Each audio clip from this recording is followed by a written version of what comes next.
Thanks for watching this final segment on how to take care of yourself and maximize your results at home with ABC. And today, this time we're going to talk about shoes. Now, this is definitely falls into the category of sounding preposterous and outlandish.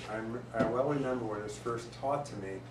I go, this is ridiculous. I didn't believe it. Well, I learned the hard way because as my spine was getting corrected with this work, I used my regular, as I remember, as a pair of cross trainers, which I had just gotten. I was so proud of.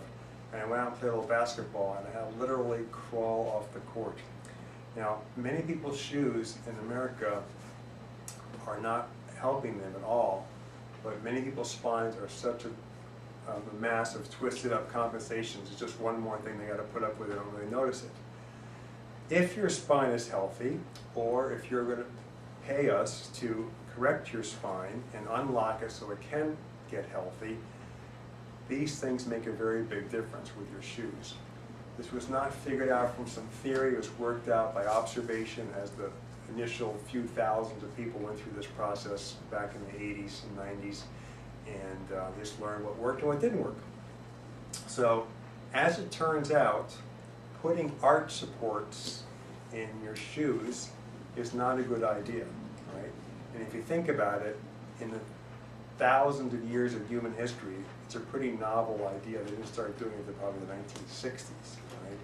It got to the peak of somewhat absurdity back in the 80s, and basketball shoes were so over-designed that people were like blowing their knees and ankles out all the time. So putting arch supports in shoes was a mistake, biomechanically speaking, and the high-end shoe manufacturers are realizing this, and more they're taking them out in the high-end running shoes and football shoes, lacrosse, baseball, soccer. None of them tend to have arch supports in there. And ironically also, if you go to Europe, they never really went that route, and many European shoes don't have arch supports in there. Basically, how I like to say it is God did not make a mistake putting a space in there. It needs to get filled up, right? Or another way to look at it is, if you put beveled horseshoes on a horse and send it along its way, well, gee, that probably wouldn't work, beveled horseshoes on a horse. Well, beveling a human foot and having people walk is not a good idea. Yes, it feels good in the shoe store. Yes, it feels nice and comfy, but it throws people off, and it's very demonstrable, right?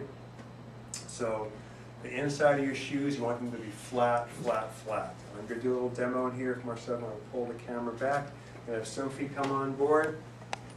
Sophie's spine's in great shape. She just got adjusted. And you'll be able to test this out. If we don't have time to test you in the office, you can test yourself out on this. After you get adjusted, you notice how you take a deep breath in and out, and notice how you feel, the amount of effort or lack of effort it takes to breathe in, and how upright you feel without collapsing. Sophie no longer has a pair of inappropriate shoes, so we're going to use a set of these orthotics, which I used to actually sell here. Oh yeah, actually, just stand up in front there. And the other thing you can do is breathe in and out, let your body go. And if I push on Sophie's shoulders, she's kind of locked in there. If you push hard enough, she'll fall over like a board or a plank, and that's okay. But you'll notice her shoulders don't really round. She's kind of locked in. She's unwinding backwards. She's doing great, right?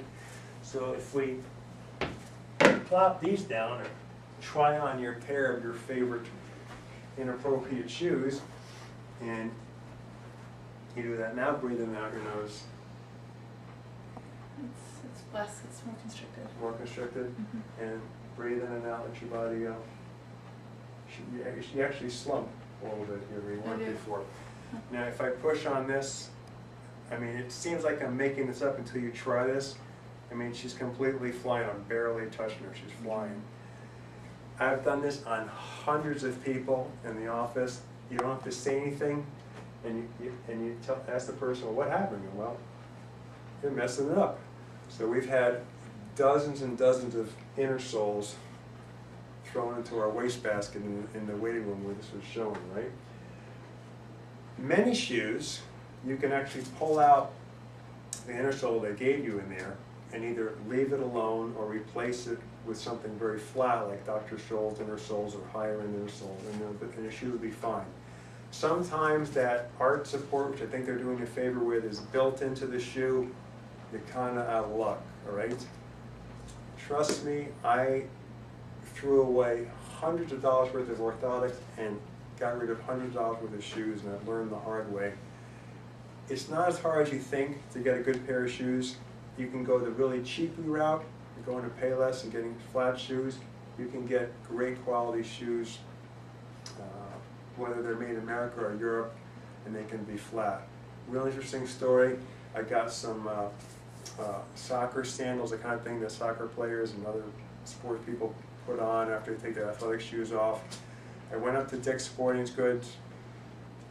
They have 5 different brands in there.